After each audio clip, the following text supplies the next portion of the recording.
Salam everyone, and welcome back to our session on the Fusus Al Hikam, and it's great to see all of you back. Um, so before I begin, I think let's just take a step back and do a quick recap, inshallah. So we are talking about the problem of, the whole fuss was the problem of tanzih versus tashbih, right? Um, and with this issue, um, you need both eyes, the eye of tashbih and the eye of tanzih, to see the divine properly and with balance. If you only look at the divine with one eye, then it is not balanced, right? It's not a valid, it's not a balanced perspective. It's a valid perspective because you are seeing God, but it's imbalanced, right? And then in the fuss, so maybe to the disappointment or the irritation of some of the mutakallimun or people of kalam, um, the Sheikh Al Akbar will criticize the perspective of tanzih, or going overboard with tanzih, right? Um, why is that? Because I think, this is pretty evident in our own sciences in these days. We overemphasize the perspective of tanzih, right? And I do think Islam as a religion leans more towards the perspective of tanzih very naturally, which I think is fine. But when you overemphasize tanzih, you get imbalance, right? There's a divine imbalance, especially where tashbih is confirmed in the Quran, right? Um, Now, with that, the Sheikh Al Akbar talks about the issue of, then you get into the problem of definition and trying to define what God is and isn't. But if you want to know the definition of something, you need to know it's inward and it's outward, right? It's inward and it's outward. It's Dhahir and it's Batin, right? And you are never going to know the Dhahir of God. You're never going to know the Batin of God either. But the Dhahir especially, because Walaikum Salam, the Dhahir especially, because to know the Dhahir of God, right? The cosmos is his surah, it's his Dhahir, right? But you to know the cosmos in its totality, in detail, you would have to know each and every object in the universe, which is infinite, because the objects keep coming into being in existence. So you'll never know the cosmos fully, and you will therefore never know God fully. It's just not possible. Um, Guys, please excuse me just 1 second.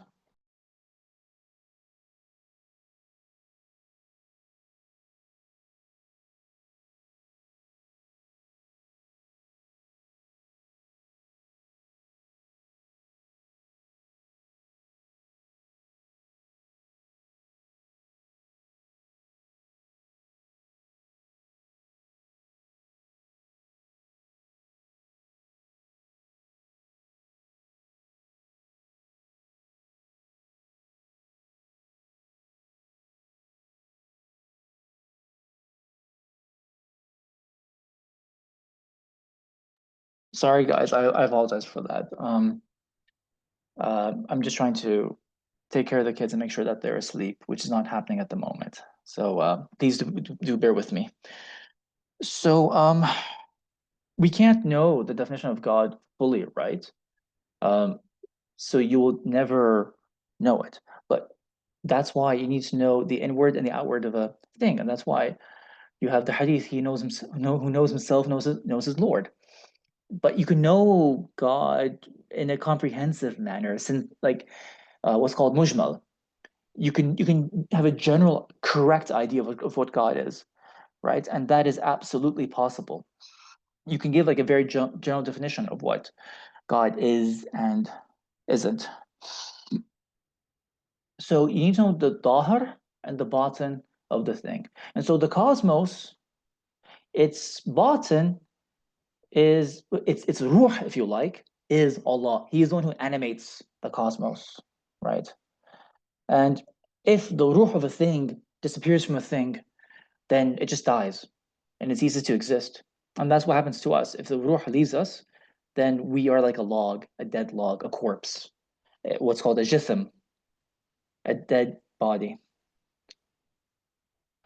Um, so these things are very important because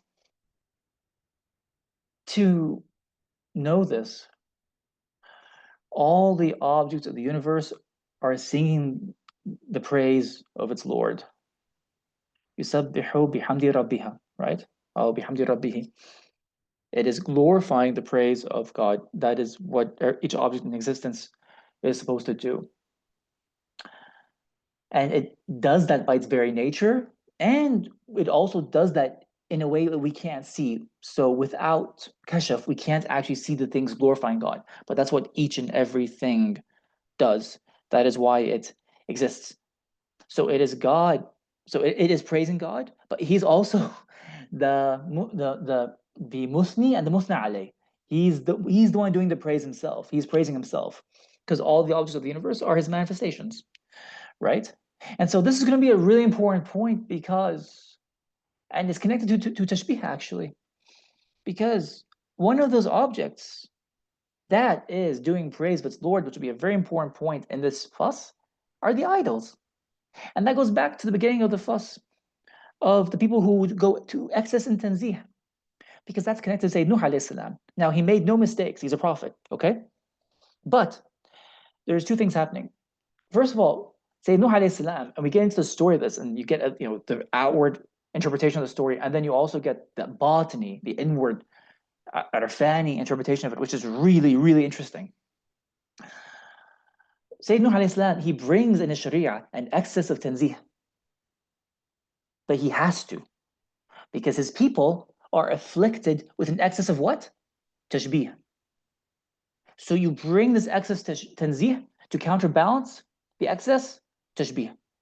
So he's the doctor of the soul, and he wants to restore the soul to its original purity. And he does that by bringing an excess of tanzih, which is what? It is denying their idols, right? You're going to see how that's connected in a minute. And so the Sheikh Al-Akbar, he's criticizing the excess of tanzih because that's something that Sayyidina Nuh alayhi salam, he had to do as a Nabi. But after him, you're not Nuh. So you have, just like in the story of the shepherd that was cited and quoted in the chat room, you have these wannabe Musas. You have these Musa wannabes, whom Rumi is implicitly critiquing. Well, Sheikh Al-Akbar is also implicitly critiquing the wannabe Nuhs, who are going to excess in tanzih, which is not from the Sharia of Muhammad Sallallahu Alaihi Wasallam. The Sharia of Muhammad Sallallahu Alaihi Wasallam brings tanzih, but not in excess. So he's critiquing the excess of that. And that's going to be connected to the problem of idolatry and the worship of idols. And you will see how soon, inshallah. So everything we covered up to now, that's the introduction to the fuss. So you've got two parts to the fuss. You've got the introduction, which is the muqaddama, and then you get into the fuss properly speaking. And that's what we're going to do in a second.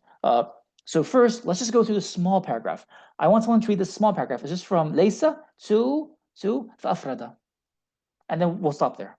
Zanira, go ahead. بسم الله الرحمن الرحيم. أعوذ بالله من الشيطان الرجيم. بسم الله الرحمن الرحيم. قال تعالى: ليس كمثله شيء فنزه وهو السميع البصير. فشبه. قال تعالى: ليس كمثله شيء فشبه وثنى وهو السميع البصير. فنزه فأفرد. Okay, that's perfect. This is connected to the previous poem that we read about the perfect arif who balances tanzih with tashbih. How is this paragraph related to that?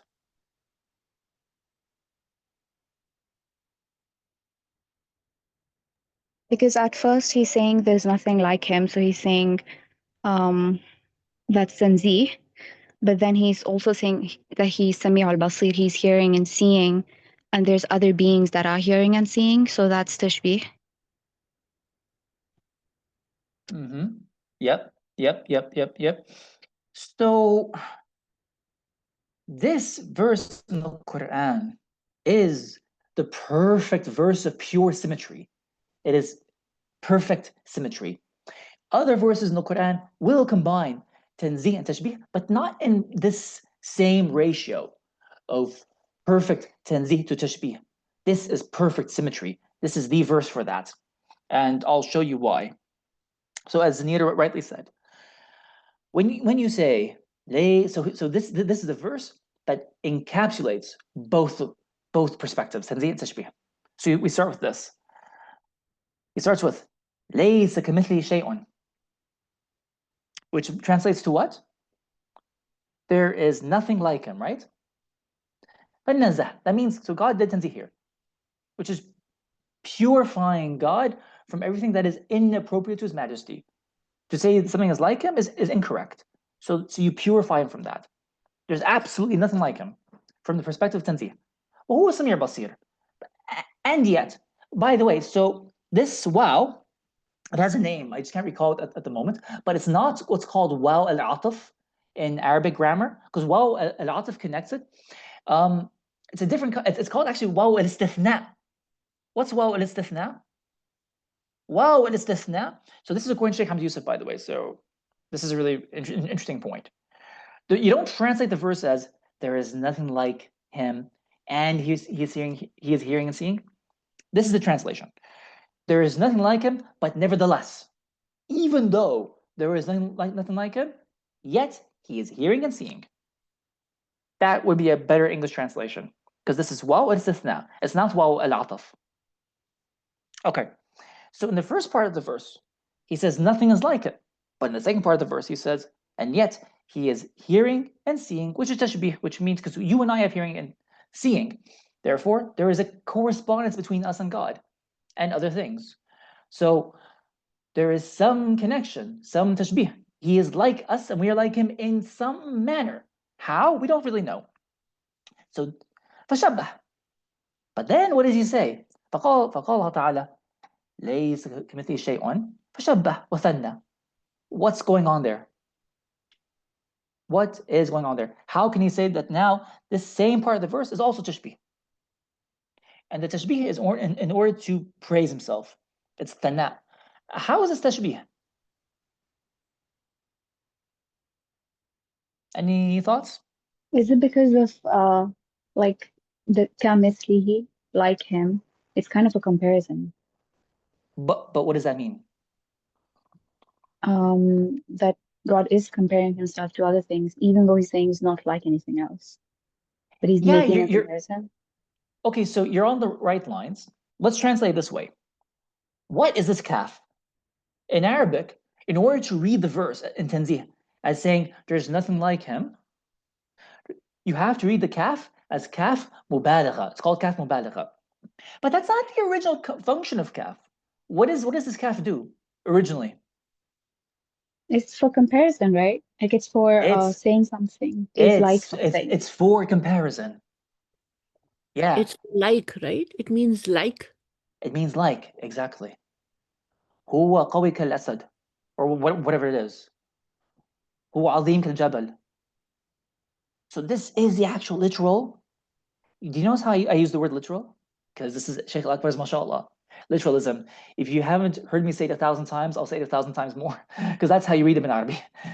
This is the literal meaning of it. So when you read it that way, this is the new meaning. If you don't read as kaf mubalagha, as the extra kaf, this is also called kaf sifa. It means there is nobody who is similar to God's likeness. Mislihi. What does that mean? God has a mithl, and God is saying it. There is nobody who is like God's mithl. No one. But then who's God's mithl? Nobody. No, there is. According to God, there is. That's the tashbih. That's the insan al-kamil? It is insan kamil. It is insan kamil, exactly. That is the disgusting, repugnant tashbih that horrifies the people of Tanzih. But God is saying it. So when God says it, you have to affirm it. You have to affirm it. And for us not to affirm it, that's bad manners of the Quran. That's having bad manners towards the Quran. But it's horrifying. It's kind of horrifying. But he said it. He has a mithal, and it is insan kamil. That's tashbih. واستثناه, and he's praising him. وهو السميع البصير فنزه فأفرد. So how is that part of the verse tanzih then?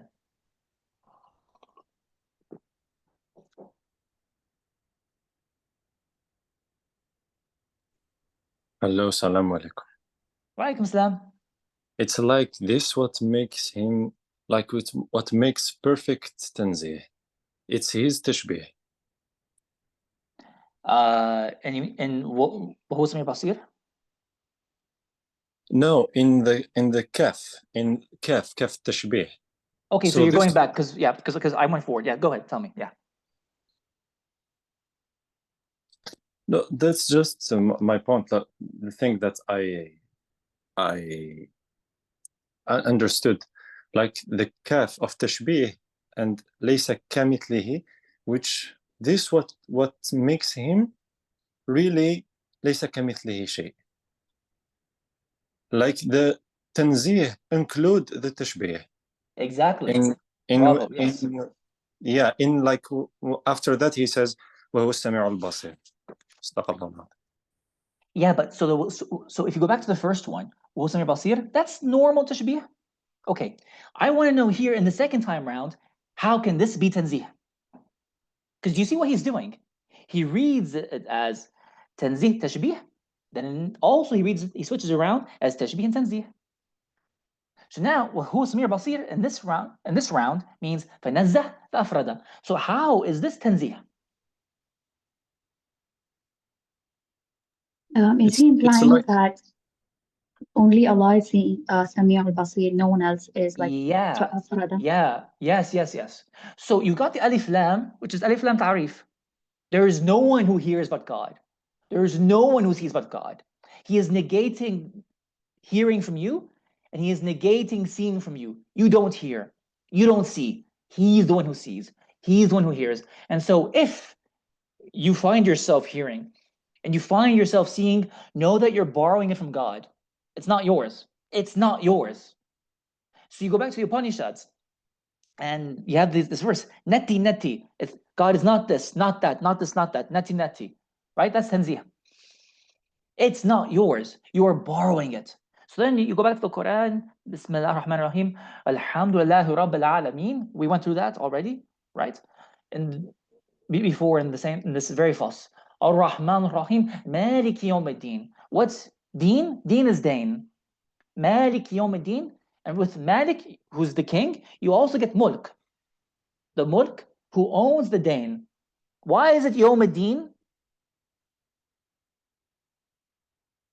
It's called Yawm ad-Din because this is the day the debts fall due. There's a parable in the Gospels, if anyone knows it. Beautiful parable. There's no question that we accept it in Islam. And it is the parable of the golden coins. Remember? Does anyone want to briefly share it? So, Sayyidina Isa alayhi salam, he gives us a parable about a trader, a tajir, someone who engages in financial transactions. He gives one gold coin to one man, a second gold coin to the second man, and a third coin to the third man. And he tells them, go trade with these coins and come back to me. The first man comes back and he made a profit, right? So the owner is pleased. Why? Because he gave those golden coins as a loan, but you have to give it back to him. The second man didn't make a profit. He just came back with the same gold coin. The third man lost it, right? And the coins represent the gifts that Allah gave you, because it's the man's money, right? It's not your money, right? So the gifts that we have, hearing and seeing and all these faculties, they belong to Allah. It's not ours. So Malik Yawm ad-Din, it means the day when we'll be asked about the gifts that we were given, and we will be told to account for them. How did you use them? The one who made a profit, this means a spiritual profit. He made spiritual gains. He became closer to his Lord. And the other end of the spectrum, the man who lost the money, he lost his own soul, which is a disaster, right? So that is Malik Yawmuddin. That is وهو السميع البصير. This hearing and seeing that you have belongs to God, and you will be held to account for it. And you'll be asked about it. Because it's his. That's tanzih. It's not yours. There's no way it's yours. Impossible. There's a time when you didn't have it, and there will come a time when you don't have it. It's just not yours, right? So this verse is the perfect verse of balance and harmony. ليس كمثله شيء, which is تنزيه, وهو السميع البصير, which is تشبيه, and ليس كمثله شيء, إنسان كامل, which is تشبيه, وهو السميع البصير, which is تنزيه. تنزيه تشبيه and تشبيه تنزيه, right? Can someone read one line, only one line, please, up to لا أجابه. That's all I want you to read. Yeah, go ahead, ma'am. Thank you. لو أن نوحا جمع لقومه بين الدعوتين لأجابه. That's it. Who wants to translate that mind-blowing line? Yeah, go ahead. If only Noah had gathered for when he called upon his people, between these two ways to call, they would have replied to him. They would have answered him. Well, what does answered him mean? They would have responded, believed him, I guess. They would have accepted his risala. They would have believed in him. Because anyone who knows the story of Nuh alayhi salam, these are terrible unbelievers, aren't they? They would have accepted his message. So, sorry guys, just 1 second, I'll come back. I'm trying to turn the audio off, but I cannot because it doesn't show up. But basically, had Sayyidina Nuh alayhi salam, had he done jam'a, had he brought together in the same way this Quran brought together tanzih tashbih, they would have answered him. Sorry, one second.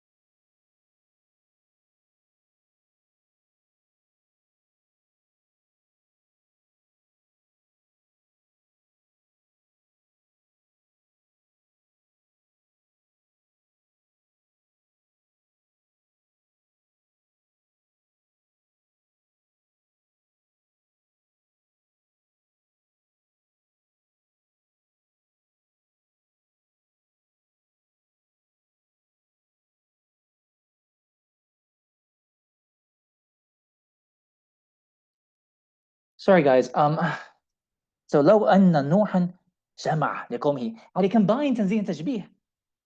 بين دعوتين. Now, if you don't know what da'watain is, you're going to come to know what da'watain is, right? But he did 2 calls. What are these 2 calls? He did a call of tanzih one time and a call of tashbih one time. But had he did this kind of jam'a, right?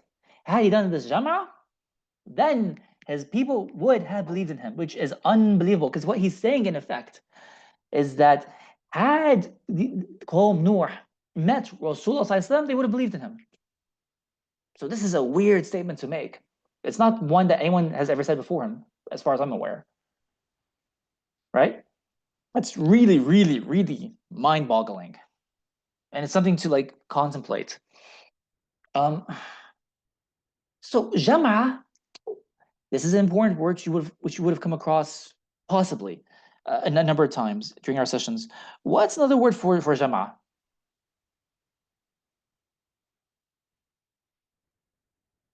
Another word for jama'ah is Quran. So it's from the roots qara'a with a hamza. Qafra, hamza. Qara'a. Now, the word qara'a, Quran, ordinarily means to recite. The Quran is a book of recitation. But it has a second meaning that's from the same jadr, which means to gather, to bring together. Jama'. It means jama'. Qara'atu al-shay bi shay. I brought one thing together with another. I brought one thing together with another. This is jama'. So the Quran is the book of gathering. What does it gather? It gathers the haqa'iq together. It gathers the realities together, all the realities. That's why this book is called Quran. The previous revelations are called Furqan. What does Furqan mean? Separation. They separate the realities. They don't bring them together. So what does this mean?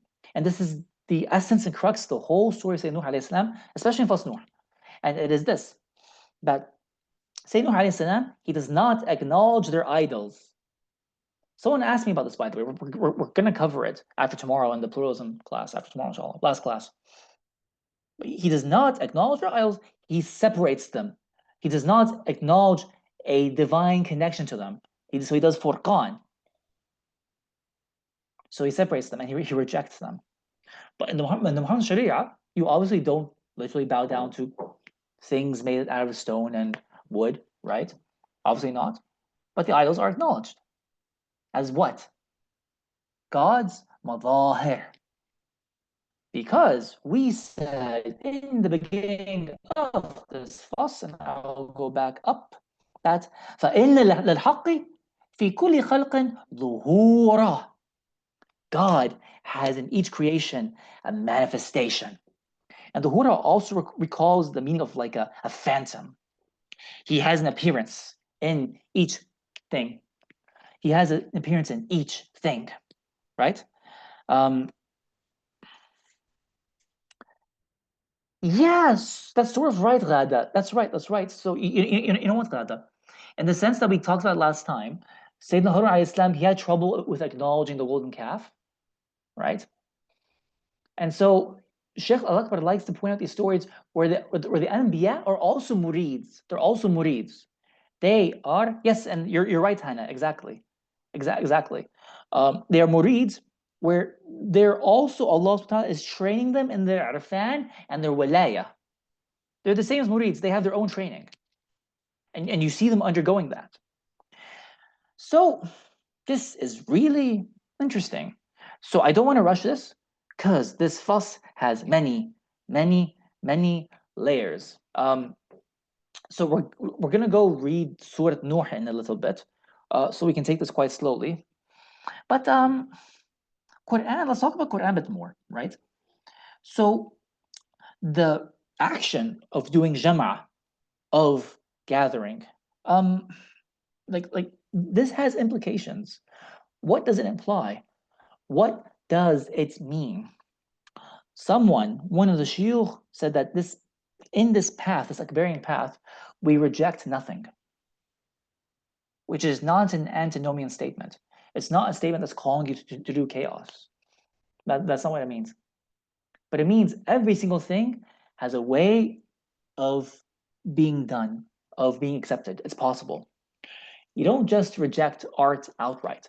There has to be a way in which one can do art that is permissible and halal. You don't say that there is no divine presence in other objects that surround you in the cosmos. They have a divine presence, but there's a certain way to acknowledge them, and there's a wrong way to acknowledge them, according to our Sharia.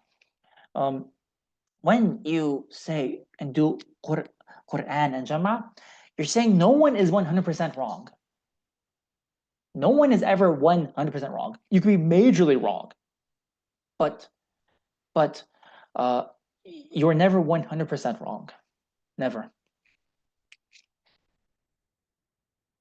So there's so many interesting implications to Quran and gathering. And you find this with pretty much anything you do. With the action of Quran, you start making connections to other things. You start making connections, especially like in stories. You make connections to the plot and characters and other parts of the other chapters, between chapters. And when you start making connections, connections are much more interesting than disconnections, right? And it's much more fulfilling. So in one sense, one could argue that Jama, which is making connections, is superior to Furqan, to making disconnections. Even like when you live socially, it's much easier to live amongst people than to be 100% by yourself. If you were isolated your entire life, you're living a life of Furqan. Guys, I'm very sorry. Just give me one more second.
Yeah, I apologize for that. Okay. So this is Jama and making connections. Does anyone have any thoughts on that?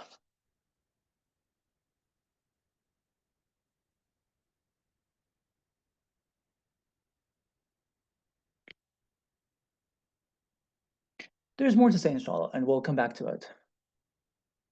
Well, yeah, but I think I was saying something about it's better to live amongst people, right? It's much more fulfilling. Anything you can think of with regard to connection is superior to Furqan or disconnection. But Furqan has a role to play, right? Disconnection. Because Furqan is what allows you to keep things with the respect to distance. You keep a distance with regard to certain things. And you separate things in an appropriate manner. That's why the previous revelations are called Furqan, which also means the criterion. It teaches you how to distinguish right from wrong, right? But even if you're to distinguish something from right and wrong, does that necessitate that this wrong thing is absent from God? That becomes the question. So I want to quickly go to Surah Nur. So I'm going to put up on the screen, and I'll switch to that, inshallah.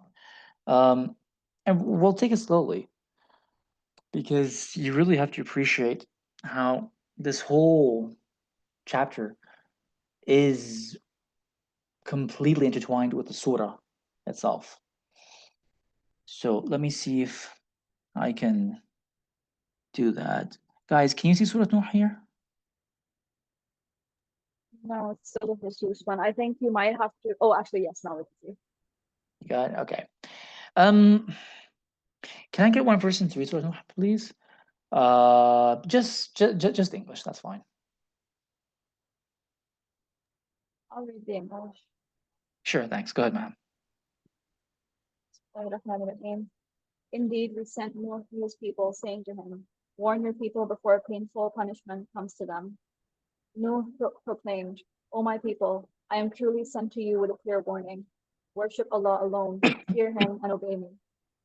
He will forgive your sins and delay your end until the appointed time. Indeed, when the time set by Allah comes, it cannot be delayed, if only you knew.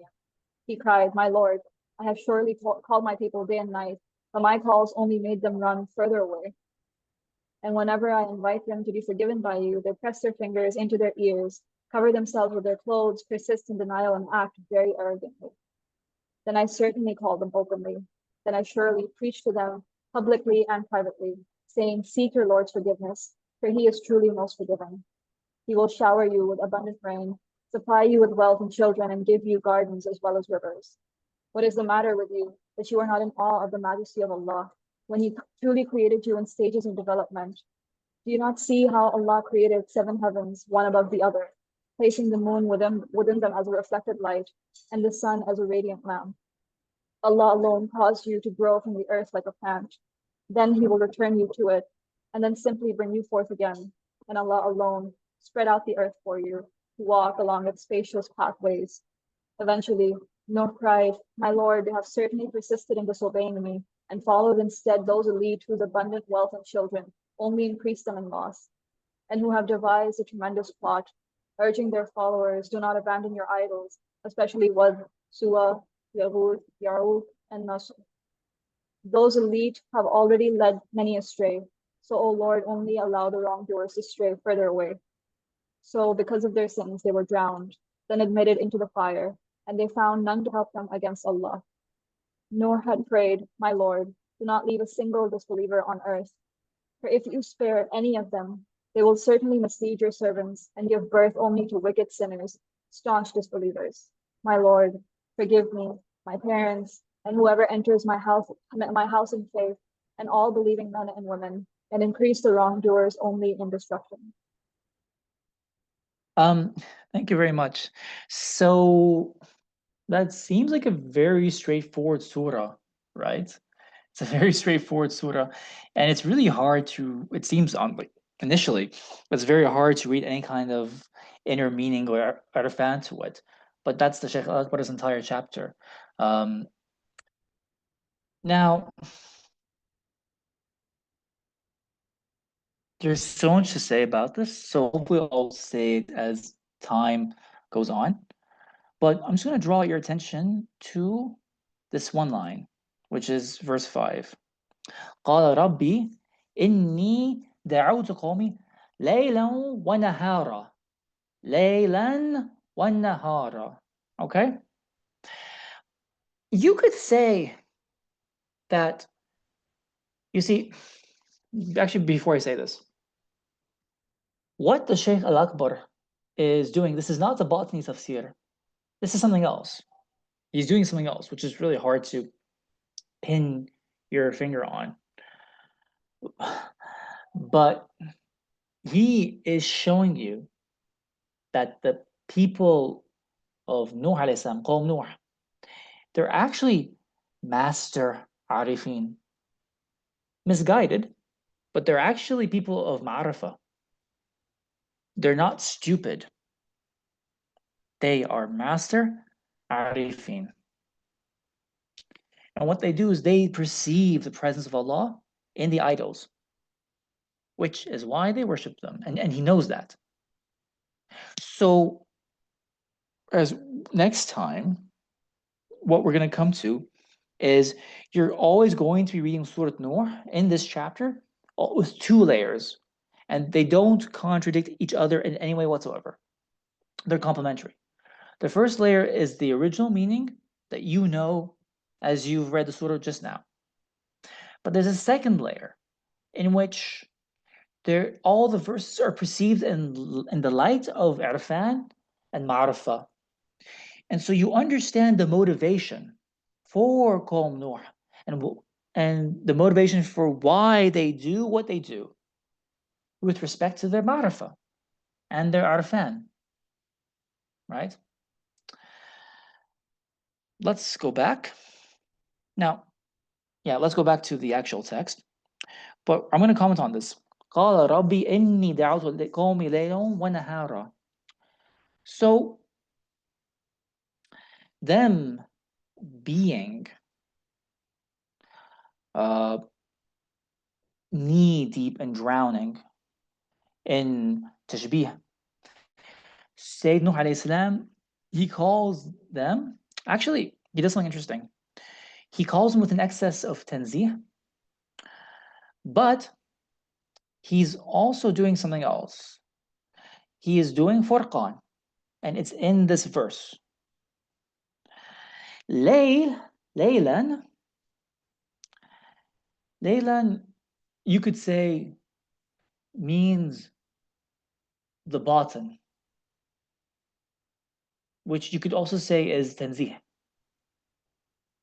The darkness of the night is a good symbol for tanzih. It's what you don't see. So the night is an excellent symbol for tanzih. When you connect to the night, you're connecting to tanzih. And daytime, the nahara, daytime, resembles tashbih and the dhahir, the outward sense. Because it's through daylight you see all the outward objects, whereas night conceals them. And it's through daytime that you get a good symbol for tashbih. Because whereas the night conceals things, the daytime reveals them. And so he is saying, Sayyidina alayhi salam, I called my people day and night, or actually night and day.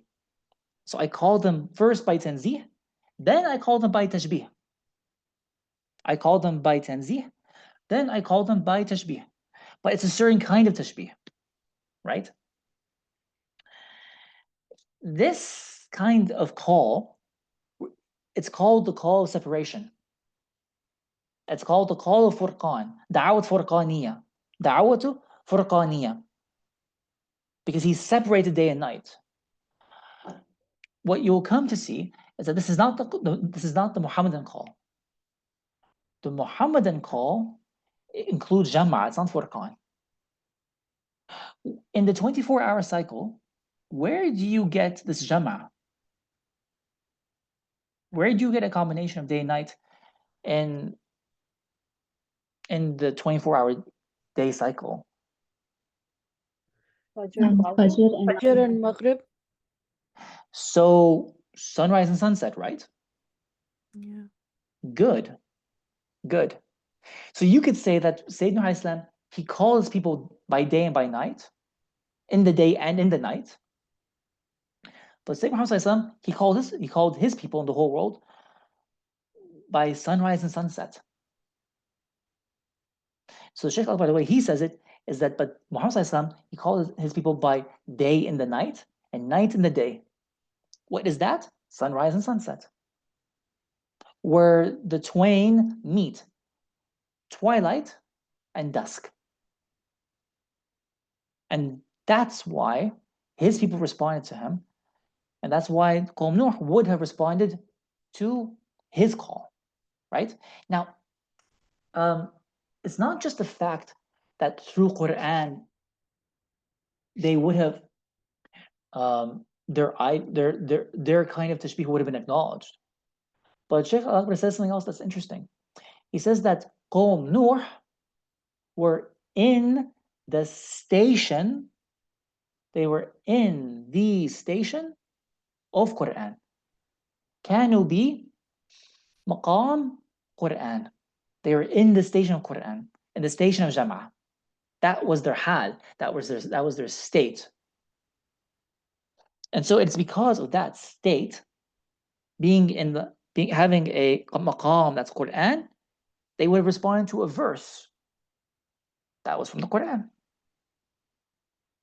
You see? It's something you just kind of like need to mull over in your head until it kind of like sinks in. So let me get back to the text, and I'll see how much time we have left. All right. Can you guys see that? So, if I get a second volunteer, we'll read from لو أن نوحا, and we will stop. We'll stop at again ليس كمثله شيء, which is down here. Yep. Okay, Zanira, go ahead. بسم الله الرحمن الرحيم. لو أن نوحا جمع لقومه بين الدعوتين لأجابوه، فدعاهم جهارا ثم دعاهم إسرارا، ثم قال لهم استغفروا ربكم إنه كان غفارا، فقال دعوت قومي ليلا ونهارا فلم يزدهم دعائي إلا فرارا.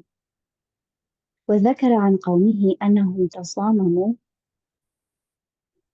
تصامموا عن دعوته لعلمهم بما يجب عليهم من إجابة دعوته، فعلم العلماء بالله ما أشار إليه نوح عليه السلام في حق قومه من الثناء عليهم بلسان الذم، وعلم أنهم إنما لم يجيبوا دعوته لما فيه من الفرقان،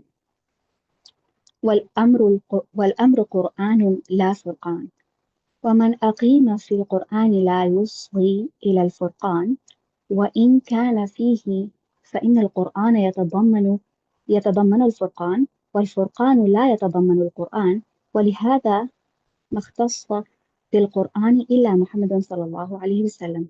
وهذه الأمة التي هي خير أمة أخرجت للناس، فليس كمثله شيء، فجمع الأمر في أمر واحد. Good. I mean, there's a lot of stuff there, right? So the first thing you're going to see is that this whole fuss is about dualities. Day and night. Quran and Furqan. And it's in the surah too, by the way. All these dualities, right? Fire and water, floating and sinking, obedience and disobedience, calling and being deaf, knowing and not knowing, kufr and iman,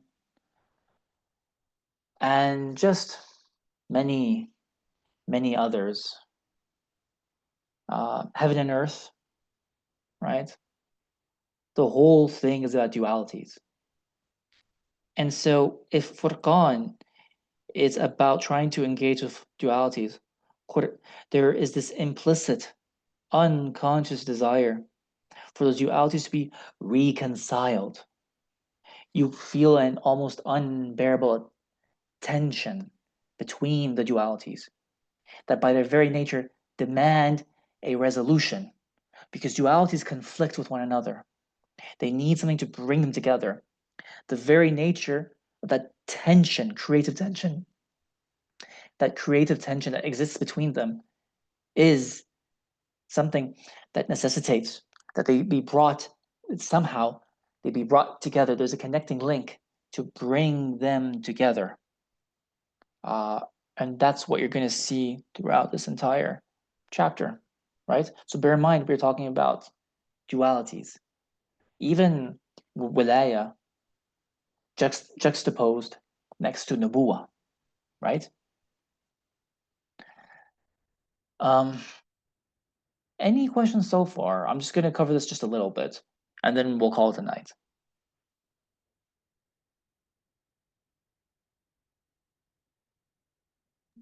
I had a question. Sure. Yeah. So I was wondering, you said Jama'a, a synonym is qara'a, and I was Yes. wondering, is it also qarana? Because, like how there's aqid qiran, and then there's like, which is like basically marriage, like katab kitab aqid qiran, and it's like, a union. And there's also qareen, just even if it's like a jinn qareen or anybody, but qareen means someone that like is together with you all the time. So I was wondering if that's the same root. That's a really good question. I've seen other people make that connection, but there's no question that Ibn Arabi will draw a connection between them.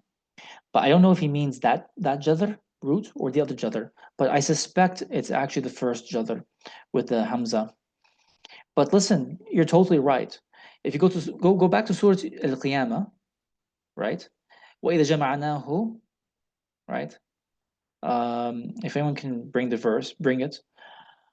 Because that verse completely plays on the roots of qarana with the new one as well. There's no question that there's a connection, right? If we bring it together, then it's for us to recite it, right? As we bring it together. That is definitely playing on the same roots. Qaf, ra, and nun. Yeah. Any other questions?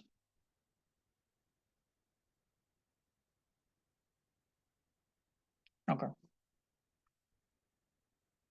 So he says, had Nuh alayhi salam brought together verses for his people, and had he brought together these two calls, the call of Tanzih Tajbih, right? Had he brought them together in the way that we described before, then his people would have answered the call, they would have believed in him, right? This is such an important message, because what you're going to come and see is that this is something we need desperately for our own times. Because what happened in the past, that Sharia was for the past. With the Muhammad Sharia, you've got a new dispensation and way of interacting with the world and the cosmos, right? فَدَعَاهُمْ جِهَارًا, so he called them openly. ثُمَّ دَعَاهُمْ إِسْرَارًا, then he called them in secret. Then he said, استغفروا ربكم. What is the other meaning of ghafar besides forgive? ستر. Yeah, ghafara. What's the other meaning? ستر. To cover. Satara. Correct. Yes. Correct. There's a poem that the Sheikh Akbar wrote in his Diwan. It's on Fas Nuh, actually. And it clarifies this point a little bit. I'm just thinking of how best to say this. Because the people of Nuh, Qawm Nuh, are master Gnostics, they don't just hear the outward sense of what Sayyidina Nuh alayhi salam is saying. They are also able to perceive the Gnostic meaning that is inherent in his words. And you'll come to see exactly what that is. When Sayyidina Haytham tells them, go seek the forgiveness of your Lord, right? Sheikh Al-Akbar says that somehow these people, Qawm Nuh, there is an unconscious drive and desire to obey him, but they don't. Why is that? He says, Al-Amr, this whole reality is Quran, it's not Furqan. So the people of Nuh, if they respond to the da'wah of Sayyidina Nuh alayhi salam, they know that's not the way things are. So they know that they can't respond to it, lest they leave their Gnostic knowledge. They cannot respond to it. And Sayyidina Nuh alayhi salam, he also knows that they can't do that. At some point, you'll find that the commentators of this fuss, they'll say that when Sayyidina alayhi salam, he's talking to Allah, Rabbi, Rabbi, Rabbi, what he's doing is he's apologizing to God and he's apologizing to them. It's an i'tadar. He's excusing himself and he's excusing them, saying, I know that they're in the maqam Quran and I can't bring Quran. There's only one person who brings Quran, the same Muhammad, because no prophet can bear the weight of that revelation except him. Does this mean that Sayyidina Islam was wrong? It does not. In terms of Sharia, he is immaculate.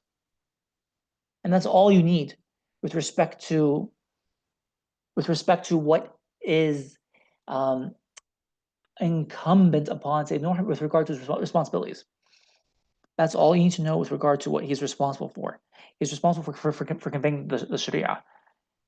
He is not responsible for conveying anything beyond that. But he knows that with respect to their ma'rifah, they're not 100% wrong at all. So they find ways to obey him without obeying him.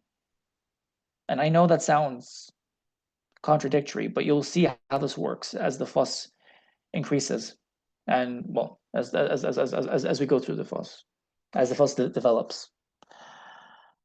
So when he says "Astaghfir Rabbakum," what they hear instead is "Go cover your Lord," or cover. So you can read this in two ways: cover your Lord, or cover yourselves from your Lord.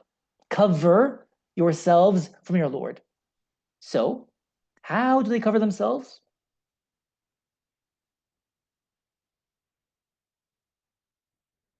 They put their fingers in their ears. وَاسْتَغْشَوْا ثِيَابَهُمْ. What's استغشوا ثِيَابَهُمْ? They wrap themselves with their clothes. So the Shaykh Al-Akbar says, now there's two things that are happening. They don't respond to his call openly and outwardly, but in terms of their hal, they are actually going to respond to his call in their hal. And you will see how that works exactly. They're going to respond in their hal. Because what he is telling them to do, they're doing it. But this requires more explanation, and we'll get into that next time, inshallah. And it's weird. If this sounds very, very dysfunctional to you, it might be. But there is an actual explanation for it. فَلَمْ يَزِدْهُمْ دُعَائِي إِلَّا فِرَارًا. Or actually, let's go back. إِنَّهُ كَانَ غَفَارًا, because he is one who forgives greatly. He's also one who covers greatly. And so they covered themselves. وَقَالَ دَعَوْتُ قَوْمِي لَيْلًا وَنَهَارًا, which is Furqan. And so that Furqan only increased them in running away from me. فَلَمْ يَزِدْهُمْ دُعَائِي إِلَّا فِرَارًا. Because if they respond to his call, they know what that would entail, what that would mean for themselves. So then the Shaykh Al-Akbar interprets it as وَذَكَّرَ عَنْ قَوْمِهِ أَنَّهُمْ تَصَابَمُوا عَنْ دَعْوَتِهِ. What's تَصَابَمُوا عَنْ دَعْوَتِهِ? They pretended not to hear his call. They pretended. This is the word تَصَامَمُوا. It's called feigned. They feigned not hearing him. They pretend to be deaf to his call. They pretend not to hear it. لِعِلْمِهِمْ, because of their knowledge, of knowing what that would entail. بما يجب عليهم من إجابة دعوته. What that would necessarily entail if they answer his call. And so, because of that, فعلم العلماء بالله. Who are the ulama billah? The awliya, and the highest awliya. So Shaykh Al-Akbar says, the ulama billah, who read these verses, they know what Sayyidina Nuh alayhi salam is alluding to. ما أشار إليه Sayyidina Nuh alayhi salam في حق قومه, with regard to his people, but literally في حق, with regard to what is their right. من الثناء عليهم بلسان them. Here you've got another duality. It looks like outwardly that Sayyidina Nuh alayhi salam is blaming them. This is called the them, correct? This is lisan them. But he says in reality it's a thana. He's praising them. It's a thana عليهم بلسان الذم. It is praise upon the tongue of blame. This tongue of blame will indicate to you that we're talking about a certain group of awliya. I don't know if I want to mention them just now, because it's going to be very interesting and very important. I don't know if I really want to get into it, right? But he is praising them upon the tongue of blame. This is duality. What is going on? And you're going to get these dualities throughout the whole fuss. You say one thing outwardly, and also inwardly you mean something else. He is blaming them with the tongue of Sharia. That's not hard to digest or grasp.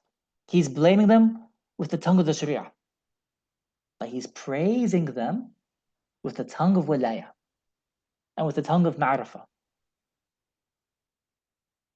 He is blaming them and praising them at the same time. وعلم أنهم إنما لم يجيبوا دعوته لما فيه من الفرقان. And he knows that the only reason that they're not responding to his call is because of the Furqan that it contains. That's the only reason. Otherwise, there is one very strange way they're trying to obey him. And you will see how. والأمر فرقان, والأمر القرآن لا فرقان. Because the Amr reality is Quran. It's not Furqan. If you look at the way reality is structured, it is Quran. It's not Furqan. All things are interconnected to all things. They're not separated. So for you to bring a call that's not based on reality, that's why it gets rejected by master Gnostics themselves. But don't forget, Nuh as a prophet doesn't do anything wrong. He brings the excess Furqan and excess Tanzih because they need it. They're sick, extremely sick. And that's the cure. But they also know that it has no correspondence to reality. وَمَنْ أَقِيمَ فِي الْقُرْآنِ, because they're in the maqam of Quran. وَمَنْ أَقِيمَ فِي الْقُرْآنِ لَا يُصْغِي إِلَى الْفُرْقَانِ. The one who's stationed in the station of Quran, he does not incline towards Furqan. Because they're kind of like opposites. You can see, just as you see with the ayat tashbih and the ayat tanzih, when you bring these two together, you see reality fully. If you can also have one eye, that's the eye of Quran, and also the eye of Furqan, the eye of unity and the eye of separation, the eye of gathering and the eye of separation. If you bring these two together, you have a balanced view of the world. So that's why you need Furqan as well. But he says something interesting in this example. He says, وَإِن كَانَ فِي فَإِنَّ الْقُرْآنَ يَتَضَمَّنُ الْفُرْقَانَ. Quran contains Furqan. If you think about it, the book Quran contains Surah Furqan, right? It does. And the state of unity contains the state of separation, because it's from within unity you can separate different contingent things into the respective maratib and orders and degrees. But separation, the state of separation, does not contain union. So the highest state is to have Furqan in Quran. You gather the realities together and then you sort them into the respective places, which is what the Sharia is. It shows you where to sort each thing into its respective place where it belongs. It gathers and then it separates them. But a pure separation rejects some things completely, and they're not included at all. ولهذا ما أختص بالقرآن إلا محمد صلى الله عليه وسلم. That's why no one was specified and singled out. No one was singled out for the Quran except Muhammad صلى الله عليه وسلم. Because Muhammad صلى الله عليه وسلم was what? He was given the Jawami al-Kalam, the one which is the all-comprehensive words. The one who was given the Jawami al-Kalam was given the Kitab al-Jam'a. وهذه الأمة التي هي خير أمة أخرجت للناس. Right? That's why the Quran was singled out for Muhammad and his ummah, which is the best ummah to emerge amongst mankind. He's now getting into the degrees and categories of sainthood. I still don't know if I'll come to this or not. فَلَيْسَ كَمِثْلِهِ شَيْءٌ is an example of verse of gathering. فَجَمَعَ الْأَمْرَ فِي أَمْرٍ وَاحِدٍ. So he gathered the whole reality into one affair. And he says, بَلْ فِي نِصْفِ آيَةٍ. Note, he does it even in half a verse, which is لَيْسَ كَمِثْلِهِ شَيْءٌ is just half a verse. وَنُوحٌ دَعَا قَوْمَهُ لَيْلًا مِنْ حَيْثُ عُقُولُهُمْ. He called his people by night with respect to their intellects. Because intellect grasps tanzih. وَرُحَانِيَتُهُمْ. And with respect to their spirits and their intellects, that's what grasps tanzih. فَإِنَّهَا غَيْبٌ. because the night symbolizes the absence, the ghaib, which is closer to tanzih. وَالنَّهَارًا دعاهم أيضا, he also called them من حيث ظاهر صورهم, he called them outwardly with respect to their forms, وجثثهم, and their corpses, their bodies, right? It's correct to call it corpse, because if you don't join the body with the spirit, it's a corpse. So if you call them to the tashbih of their bodies, they might as well be corpses, because where's the spirit in that?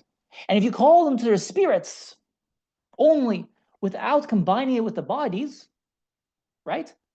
If you call them to their intellects that is not joined to the heart, then that's separation. That's not how reality is. وَمَا جَمَعَ, he did not combine في الدعوة in his call like ليس كمثله شيء, right? So فنفرت, so what happened?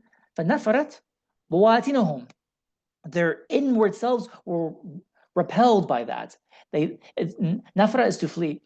Their inward selves were absolutely repelled by that, right? Because of that furqan, they had a furqan. فزادهم فرارا, that increased them in flight. Okay, I'm going to stop here because this is already too much information to take in. But you're going to eventually see, right, that something interesting is happening here. Afif ad-Din Tilimsani, he's very candid when he comments on the Fusus Al Hikam and Sheikh Al-Akbar. He doesn't really mince words.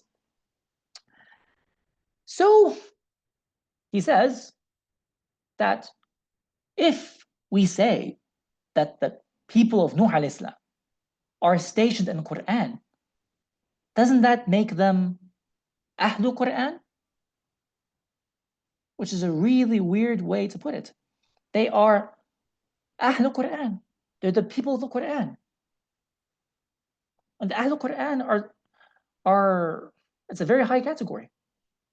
You know, like just in general, to be from Ahlul Quran, the lowest category of the Ahlul Quran are those who memorize the Quran, like the Hufaz. Anyone who's a Hafiz Quran, he's from Ahlul Quran. That's the lowest degree. And the highest degree are the major saints. So if you are from the maqam of Quran, then you are from Ahlul Quran as well, right? What you're going to eventually see from next time as well is that either Qawm Nuh alayhi salam are proto, that means early versions of proto Muhammadan saints, awliya Muhammadiyya, or they are themselves Muhammadan saints, which is really ajib. See, does this mean that Prophet Nuh alayhi salam was less of an arif than the people who he's bringing? No, he was not, because it's through his ma'rifah. So his ma'rifah is also superior. He's a perfect arif and a perfect prophet. But he can't bring Quran. That's the only thing he can't do. So it's through his perfect ma'rifah, he knew to praise them upon the tongue of blame. To praise them upon the tongue of blame. Because he knew that he could not bring what their state desired. He could bring them the Sharia, which was what God tasked him to do, and he did it. He did it. But with regard to Ma'rifah, he could not bring them what Muhammad ﷺ himself could bring. So he's not less of an Arif. And they themselves are training him in Ma'rifah, and he's a Murid. So it's kind of weird, because they're teaching him, and he's teaching them. And you'll see throughout the whole fuss that he's also going to help them but to achieve the perfection of what they were created for. So he's going to become their sheikh, and they are his murids, like a sheikh-murid relationship. And he shows them how to reach ma'rifah of Allah, and he does it. Let's call it a night. Are there any other questions? Salam today, I have a question. Sure. So, when you say that they're extremely sick, the people of Nuh alayhi salam, Yes. are they sick outwardly? Do you mean that, like, from the outward sense they look sick, but inwardly they're not, because they are at the station of the Quran and they have so yeah, basically that. I only mean that they're spiritually sick. They are spiritually, inwardly very sick. because of their imbalanced attachment to their idols. But when I say that they're the station of the Quran, I'm not saying that right now they are perfect beings, they're not. But they're in the station of jama'ah, of gathering. You see, because there is more than one definition of Quran. The first definition is the book itself, the revelation, the book of the Quran. The second definition is himma. Like prophets have the power of himma, which is called, you can translate it as aspiration, but it's like, and actually concentration. Concentration is a good translation. Like they concentrate the inward powers to make things happen, Jedi style, for example, but especially with regard to du'as. So that's also called Quran, because they're gathering the power of their concentration to make things happen, right? And it's not just the prophets. Other people can do that too. But the third definition which is being used here is that they're the people who gather together the realities. What are they gathering together? The idols. They're gathering together their perception of divinity into the idols and everything else around them. So they're Ahlul Quran, they're Ahlul Quran. And they would have responded to a verse, like a verse from the Quran. So is it the case that they're not gathering all those realities in the right proportion? Yes. How are the six? Yes. Okay. Yes, Got it. it's that kind of thing. They are gathering, but not in the right way. Yes, exactly. Right. It's out of balance.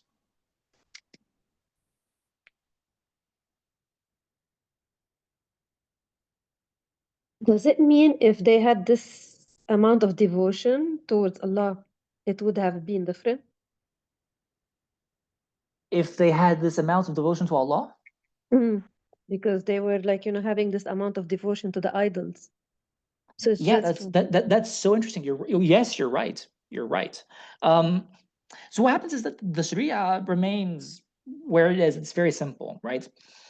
They did not respond to Allah through His Prophet, so they're not saved, really. They didn't respond to Allah the way He wanted them to respond to. That's the Sharia of Nuh alayhi salam. That still remains. But yes, you're completely right, Ghada.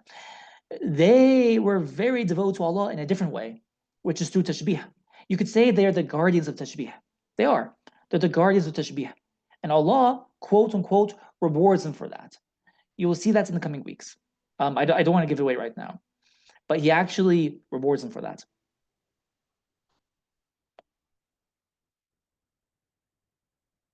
Sorry, Zanira, go ahead. So I have two questions. Yes. First, you said that ghafara is the synonym is satara.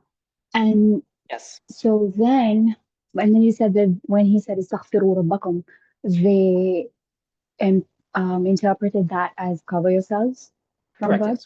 Yes. But I feel like it's not literally like that doesn't make sense because he didn't say ghafarakum or like ighfaru, I don't know, whatever the amr al-amr is, but he said istaghfiru, which means seek forgiveness. So wouldn't that translate to seek covering from your God and seek covering from your Rabb, I mean? And not Yes. that you cover Yes. yourselves Yes. from God, but that ask God to cover you, like literally if you take it. Really excellent point. Seek the covering of your Lord. Yes. You're very correct to point out this point that doesn't make sense. And there's a reason for it. And I really want to say it, but we'll come to it in future. Because this fuss operates on, so you've got a taste of it, right? This fuss operates on many levels, and he just switches from one to the other without telling you. It operates literally on different levels, and you're going to see more of that in future. You're right. It shouldn't make sense because they're doing something else. I don't know if I want to say it now. The hint is it's connected to a surah from the Quran, Surah 11. But I'm not gonna say it because it will just be information overload. Okay, But you're so right. I also have another question. Yeah. So wouldn't, I don't know, like I'm trying to, accept this interpretation, but wouldn't Allah know, like I understand that no one can get the Quran except, no one can receive the Quran except Rasulullah sallallahu alaihi wasallam. Yes. But wouldn't Allah, I mean, doesn't Allah know their state best and know how to tell Nuh al-Islam to call them And I just was reminded of this ayah from the Quran where I think it's in Surah Safat, وَلَقَدْ نَادَانَا نُوحٌ فَلَمْ يَعْمَلْ مُجِيبُونَ. And so Allah is saying that Allah calls Nuh alayhi salam, and he's the, I guess, the best. Yeah, kind of, he's a really good person that responded. And I feel like that's, I don't know if that's something that's said about anybody else, but it's like God called him to do that. And Allah himself is saying that he responded in a really beautiful way. So like what else? It looks like that doesn't really leave space for saying there was another way for him to respond. And also just the fact that we right now, people that exist, human beings that exist on the earth, we're all ذرية نوح ومن حملنا معه, right? Yes. We're all Yes. people of who, only the people that were saved on the ark. So if there was such great awliya, and if they had any kind of, because Allah would, I guess Allah doesn't really punish people with a sort of punishment that it says نجيناه وأهله من الكرب العظيم. Why would Yes. they become deserving of karb al-azim if they have some knowing, even like a little bit of irfan in their hearts, to the point where like the entire earth is wiped out? And yeah, like it's just a Not the horrible entire punishment. Earth, but that region. Yeah. Not the entire. Yeah, but that region. Yes. It depends on what interpretation you take. Sure. Yeah. The reason is, my friend, it's because they were required to respond to the Sharia of Nuh alayhi salam. Doesn't matter that they could respond to the Sharia of Muhammad sallallahu alaihi wasallam. They were in the time of Nuh alayhi salam, so they had to respond to his Sharia. Doesn't matter that they could respond to the Sharia of Muhammad sallallahu alaihi wasallam. The Shaykh al-Akbar is trying to point something else out. It's their strong connection to Muhammad sallallahu alaihi wasallam. Why do they have this strong connection? Why do the people of the maqam of Quran have a strong connection to the one who brought the Quran itself?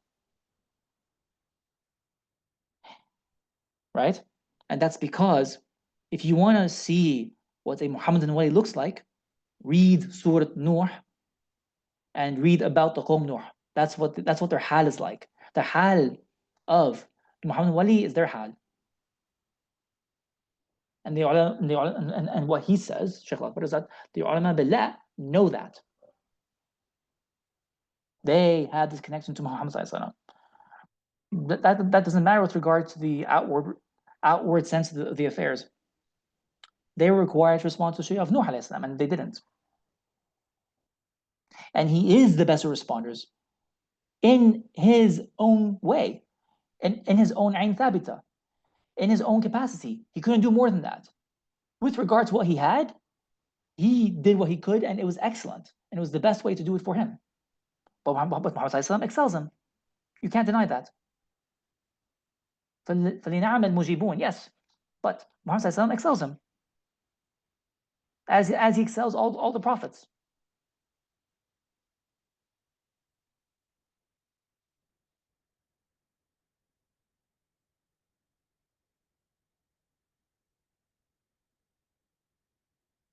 So it's these people,